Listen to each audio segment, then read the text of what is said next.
Good morning, 10th class. So we are on chapter number 2 of history, and we have done quite a, you can say, large portion of the chapter. And in this chapter, we have basically studied कि कैसे जो feeling of nationalism जो है वो आई among the Indians, and how did the Indians basically develop this feeling of collective identity. कि collective identity क्या होती है, हम सारे के सारे Indians हैं. That means a feeling of being one, being part of one single country and somewhere fighting against the injustice. और जो injustice है वो इस time पे obviously were the people obviously who were ruling over us, यानी कि जो British थे वो अपने ऊपर रूल कर रहे थे, तो उनके जितने भी एक्शंस थे वो समवेयर मोर और less every section of the Indian society जो है उससे अनहैप्पी थी. And that is why we see basically कि मास मूवमेंट जैसी चीज कैसे डेवलप होगी जिसमें large number of common people are also involve.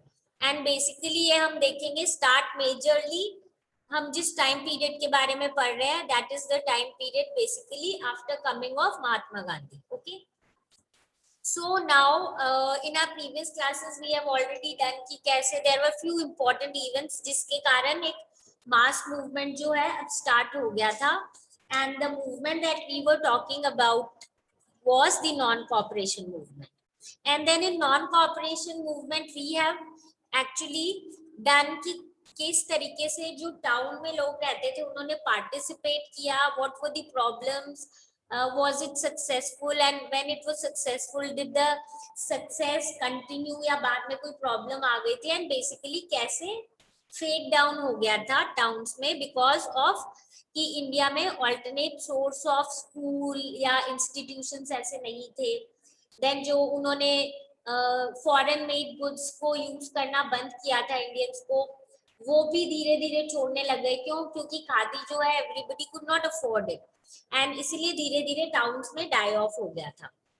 Then in our previous class we also देख कि कैसे कंट्री साइड में ये मूवमेंट नॉन कोऑपरेशन में जो पीजेंट्स हैं उन्होंने पार्टिसिपेट किया, बट समवेयर उनका जो तरीका था नॉन कोऑपरेशन को समझने का, that was not something that was something which was expected by the Congress. Now we move on to the third section. Basically ये भी हमारे कंट्री साइड एंड बेसिकली जो फॉरेस्ट एरिया में लोग रहते हैं उनसे रिलेटेड है. So now we will see that how did the tribal people basically participate in the non-cooperation movement. जो ट्राइबल पेजेंट्स थे ना, उन्होंने जो महात्मा गांधी ने आइडिया दिया था ऑफ स्वराज, उसको उन्होंने एक अलग ही तरीके से समझा. उन्होंने अपने as I told you earlier also कि every section of the society जो है वो नॉन कोऑपरेशन मूवमेंट को अपनी प्रॉब्लम्स और उनके सॉल्यूशन से लिंक कर रहा था. Similar was the case of these people. Let us understand this through one example. ये हम एग्जाम्पल पढ़ेंगे about गोदम hills of Andhra Pradesh. ठीक है, वहां पे जो ट्राइबल ग्रुप थे वो थे मिलिटेंट गोरिल्ला मूवमेंट करते थे बेसिकली 1920s के अराउंड. नाउ ये लोग कौन थे और ये जो मूवमेंट की हम बात करें ये क्या था? 1920s के अराउंड ये जो गोदम हिल्स नाम की जगह है आंध्र प्रदेश में, इसमें ट्राइबल ग्रुप रह रहे थे जो टोटली और कंटिन्यूअस जो हमारे मतलब जो ब्रिटिश की जो पॉलिसीज थी ना उसके अगेंस्ट थे. क्या थे ऐसी ब्रिटिश की पॉलिसी? ब्रिटिश ने क्या किया था, कुछ फॉरेस्ट को रिजर्व बोल दिया था कि यहाँ से जितने भी रिसोर्सेज है सिर्फ ब्रिटिश ले सकते हैं. एंड वी नो कि ट्राइबल पीपल जो है वो टोटली अपनी हर रिक्वायरमेंट के लिए फॉरेस्ट पे डिपेंड करते हैं. So during this time period क्या हुआ कि जब ब्रिटिश ने ऐसे एक्ट लेके आए जिसमें ट्राइबल ग्रुप को फॉरेस्ट में एंट्री नहीं थी, उनके रिसोर्सेज यूज नहीं कर सकते थे, तो ये लोग अपने ही तरीके से प्रोटेस्ट कर रहे थे. इनका जो तरीका था उसको हम बोलते हैं गोरिल्ला वॉरफेयर. तो ये मिलिटेंट गोरिल्ला मूवमेंट करते हैं. ये एग्जैक्टली होता क्या है? बेसिकली ये वो लोग हैं जिनको उधर के फॉरेस्ट के हर रास्तों के बारे में पता होता है कि कहाँ से अचानक से आए कहाँ से जाए. So what they used to do, they used to come from inside the forest और जो ब्रिटिश थे इनको एकदम कुछ आइडिया नहीं था कि वो कहाँ से किस एरिया से आते हैं, और ये लोग सडनली अटैक करते थे और उसके बाद वहां से ही अचानक से वापस से गायब हो जाते थे। जैसे इन हिंदी वी कैन से छापा मार टाइप का जो मूवमेंट होता था इनका, यानी सडनली आते थे, फॉरेस्ट से अटैक करते थे ब्रिटिश पे और चले जाते थे। So British were actually and disturb by these activities, but ये इनका अपना तरीका था प्रोटेस्ट करने का against the British and there policies. अब बेसिकली अब ये लोग हैं, वी ऑलरेडी नो कि ये इसीलिए प्रोटेस्ट कर रहे थे क्योंकि इनके जो बेसिक रिक्वायरमेंट्स थी जो ये हमेशा से फॉरेस्ट से फुलफिल कर रहे थे उनको रोक दिया गया था। यानी ना अपने कैटल को ग्रेज करवा सकते हैं, ना वहां से वुड कलेक्ट कर सकते हैं, ना फ्रूट कलेक्ट कर सकते हैं, ना जो भी चीजें उनकी रिक्वायरमेंट थी वो वहां से नहीं ले सकते। उनकी लाइवलीहुड नहीं, उनकी ट्रेडिशनल राइट्स भी उनको डिनाई किए गए थे। यानी ये तो चीजें हो गई रिक्वायरमेंट और कंटिन्यूअस ये जो कर रहे थे, बट इसके अलावा if you know these people also considered forest as something very very sacred, उसको अपने कल्चर से एसोसिएट करते थे। तो वो सारी चीजों को ब्रिटिश ने मना कर दिया। अलॉन्ग विद दैट, क्योंकि उन रोड्स को वहां पे वो लोग कंस्ट्रक्शन कर रहे थे ब्रिटिश, तो वो क्या कर रहे थे, वहां पे रोड बिल्डिंग वगैरह करवा रहे थे। और इसके लिए वो ये जो ट्राइबल ग्रुप था इनको फोर्सफुली, जो हमने बिगाड़ पड़ा था, जैसे जो पीजेंट्स को करना पड़ता था for the landlords and taluqdars, वैसे ही इनसे ये लोग काम करवाते थे कंस्ट्रक्शन के लिए, रोड कंस्ट्रक्शन वगैरह। So these people were very dissatisfied and they were protesting in their own ways. Now here comes one leader, जो एक लीडर के बारे में, जिनके बारे में हम थोड़ा सा डिटेल में पढ़ेंगे। His name is Alluri Sitaram Raju. ठीक है। Now who was he? He was somebody जिसको ऐसे कंसिडर किया जाता था कि इनके पास कुछ स्पेशली पावर्स है। ऐसे लगता था कि मतलब कुछ प्रिडिक्शंस कर देते थे कि ऐसे ही होगा, और इनके जो प्रिडिक्शंस है ऐसा बिलीव किया जाता था कि कभी गलत नहीं होंगे। इसके साथ साथ लोग ये भी बिलीव करते थे कि ही हैड स्पेशल पावर्स, वो किसी को भी ठीक कर सकते हैं, किसी भी बीमारी को ठीक कर सकते हैं। एंड इसके साथ साथ लोग ऐसे भी मानते थे कि उनको अगर बुलेट भी लग गई ना, बुलेट शॉट्स, फिर भी उनको कुछ नहीं होगा। So people basically considered him like somebody who is having special powers. Okay, so we will study about him. He was the leader जिन्होंने बहुत सारे ये जो tribal movements हैं उनको lead किया था. And then we'll see what was his role in these movements and especially non-cooperation movement. Now ऐसा ये जो लीडर है अलूरी सीताराम राजू, ये ऐसे मतलब ऐसे स्पीकर थे और लोग ऐसे बिलीव करते थे कि इनके पास इतने स्पेशल पावर्स हैं that people even believe that he was incarnation of God. Incarnation क्या होता है, जैसे हम बोलते हैं ना भगवान का अवतार, उस तरीके से इनको मानते थे। मतलब he had so much of importance and people really believed in him कि even मरेंगे भी नहीं, गोली लगने से भी स्पेशल पावर्स है, किसी को भी ठीक कर सकते हैं, कुछ भी है आगे का प्रिडिक्ट भी कर सकते हैं, incarnation, all these kind of things. ठीक है। Now people were influenced of him, common people, the tribal group, and he was influenced of Gandhi. He said that Gandhi ji is doing totally correct, and वो भी बोल रहे थे non cooperation movement में participate करना चाहिए, हमें खादी के कपड़े पहनने चाहिए, ड्रिंकिंग छोड़ देनी चाहिए। everything said by Gandhi ji was the, you can say, ideologies जो इनकी भी थी, but एक चीज में he was totally you can say opposite to Gandhi ji। वो क्या था? He said कि इंडिया जो है उसको फ्री हम सिर्फ फोर्स से कर सकते हैं, नॉन वायलेंस से कुछ नहीं होगा।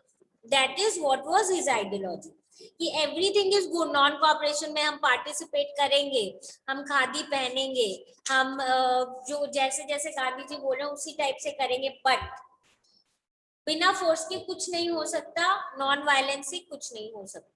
सो इसीलिए ये लोग कंटिन्यूअस अटैक करते थे, अपना गोरिल्ला मूवमेंट जो है वो कंटिन्यू करते रहते थे। ठीक है। अब गुदेम हिल्स जो है और ये जो यहाँ के रिपेल्स है, इन्होंने अब स्टार्ट कर दिया था even attacking police stations, even कुछ जो ब्रिटिश ऑफिशियल्स हैं उनको मारना भी इन्होंने शुरू कर दिया, और गोरिल्ला वॉरफेयर ये कंटिन्यूअस कर रहे थे, और ये बोल रहे थे ये हम इंडिया के इंडिपेंडेंस के लिए भी कर रहे हैं, and as a part of you can say non cooperation movement. Okay, so ये लोग भी पार्टिसिपेट कर रहे थे, बट इनका थोड़ा तरीका अलग था, एंड तरीके के साथ साथ इनके हम बोल सकते हैं कि मेन जो ग्रीवियंसेस थे या जिस चीज के लिए ये लोग लड़ रहे थे वो भी समवेयर अलग था।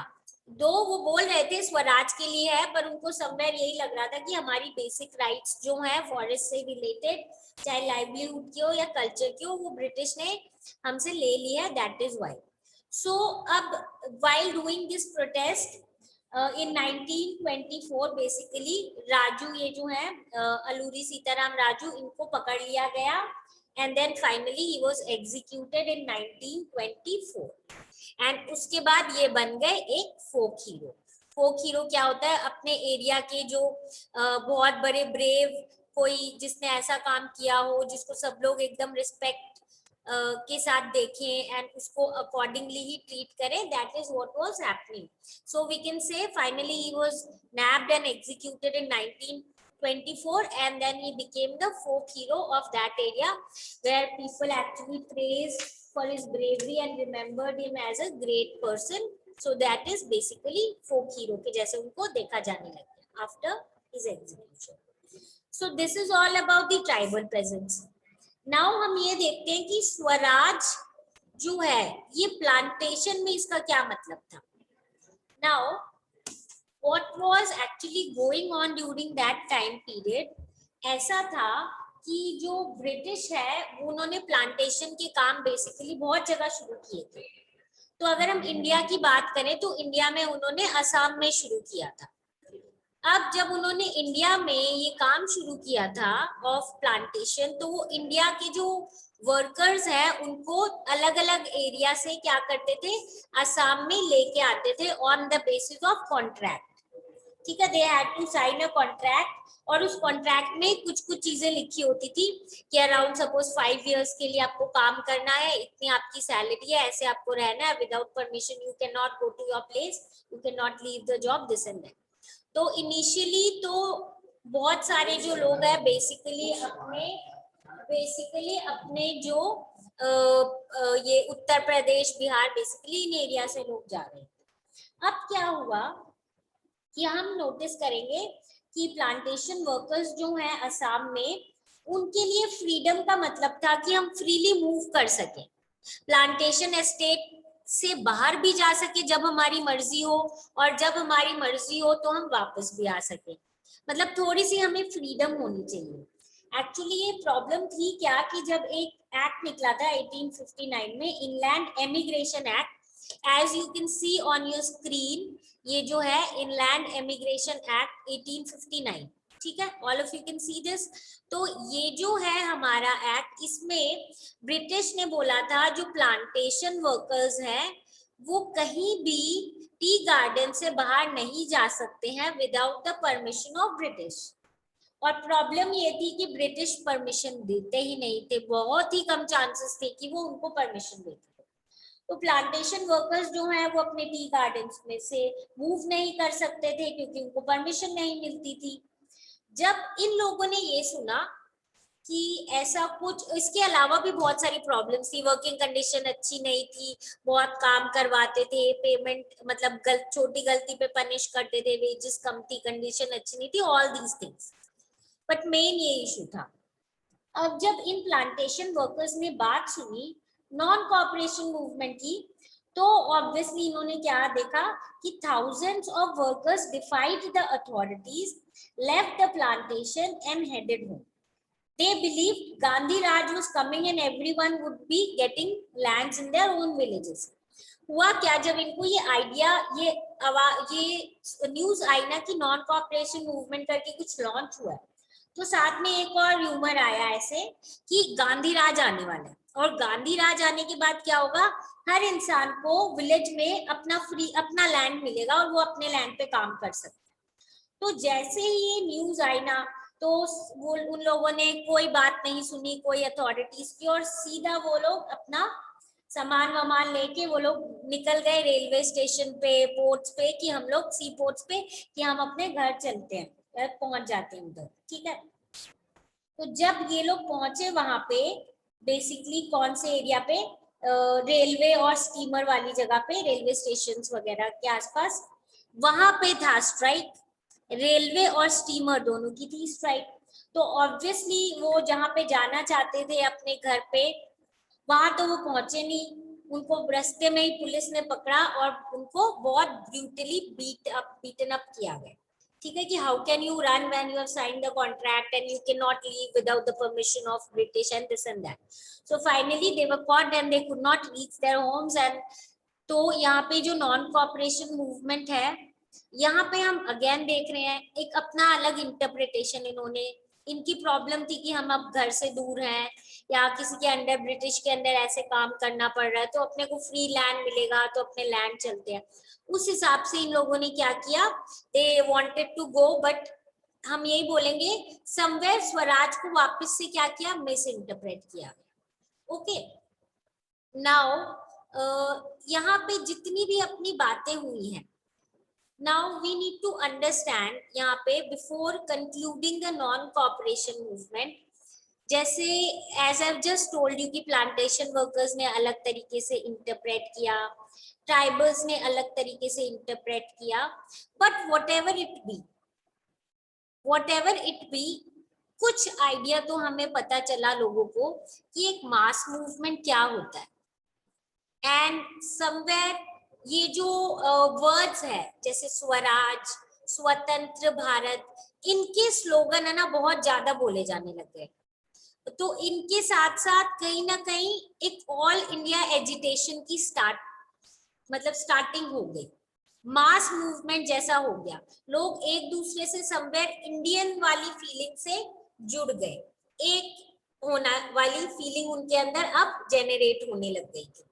जब भी हम नोटिस करेंगे कि जब भी महात्मा गांधी के नाम पे, ठीक है, उन्होंने बहुत बार मूवमेंट में कुछ और इंटरप्रेट किया या कुछ और करने की कोशिश की जो कांग्रेस चाहती थी, but what ever it be, जब भी गांधी जी या कांग्रेस का नाम आता था तो समवेयर ऐसा लगता था कि एक सर्टेन एरिया में नहीं चल रहा मूवमेंट, एक लिमिटेड एरिया में नहीं चल रहा है। ये जो मूवमेंट है बहुत स्प्रेड आउट हो गया ऑल ओवर पूरे इंडिया में, अपनी इमीडिएट लोकेलिटी से बढ़ के ये बाहर की तरफ मूव कर रहा है, ठीक है। और कहीं ना कहीं समवेयर, ठीक है, there were misinterpretation, there were people assuming their own motives behind this movement, but whatever it be, somewhere एक totally fighting for our country and using these terms which somewhere involves whole of India and starting a movement somewhere हम बोलेंगे all over India, और सारे sections of the society somewhere more और less part ले रहे हैं, not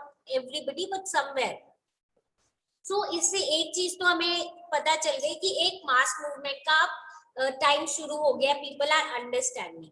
इससे ये भी समझ आ गया था ब्रिटिश महात्मा गांधी और कांग्रेस को कि नेक्स्ट ऐसा बड़ा मूवमेंट शुरू करने से पहले लोगों को ये समझाना पड़ेगा, उनको थोड़ा सा मोबिलाइज करना पड़ेगा that what are we fighting for the independence of our country, okay, and what should be done, how it should be done, and finally to make them realize that we are fighting for an all India movement, India के independence के लिए, okay, for our nation, nationalism. Now finally before you can say moving on to the next topic, how did this movement actually die off, या ये call of कैसे हुआ। तो क्या हुआ था, चौरी चौरा नाम की एक जगह है गोरखपुर में इन उत्तर प्रदेश, वहां पे एक पीसफुल डेमोन्स्ट्रेशन जा रही थी इन बाजार, and they had a violent clash with the police attacked them, they again attacked the police, and because of which these people got so agitated that they actually put the police station into fire, which led to death of many people, और basically क्या हो गया था, movement violent हो गया था। तो as the movement became violent and the news reached Gandhi ji, Mahatma Gandhi ने बोला कि we will actually call off this movement, and finally the non-cooperation movement was called off in 1922. So with this we have understood the various you can say sections, how did the various sections of the society participated in non cooperation movement, क्या था non cooperation movement, कैसे पूरे India में continue हुआ, and finally कैसे कैसे एक development हुई, एंड देन फाइनली कैसे अब नेक्स्ट स्टेप में इसको ही वो एक मतलब मास मूवमेंट को और आगे बढ़ाएंगे, with obviously making people more aware about how to do it, how to continue the movement and how to basically proceed it. Um क्या हमारे इस मूवमेंट क्यों कर रहे हैं and what do we want कि इससे क्या मिले अपने को, that is complete independence Swaraj. तो वो अपना आ जाएगा अबाउट सिविल डिसोबीडियंस मूवमेंट, तो reasons behind civil disobedience movement और कैसे वो सब स्टार्ट होगा, and difference between both the movements, that is what we will be doing in our next class. So this is it for today. I suppose सबको अच्छे से समझ आ गया नॉन कोऑपरेशन मूवमेंट। अगर किसी को कोई भी प्रॉब्लम हो regarding the chapter, then come up with your problem and we'll discuss and we'll solve the problem. And again I am repeating class, जितना भी हम करते हैं क्लास में, please you have to do the reading in your book, okay, reading from your book, अच्छे से पढ़ना, ताकि कोई डाउट हो तो next time you come up with your doubt and we can solve your doubts, okay. So this is it for today. Now we'll meet in the next class.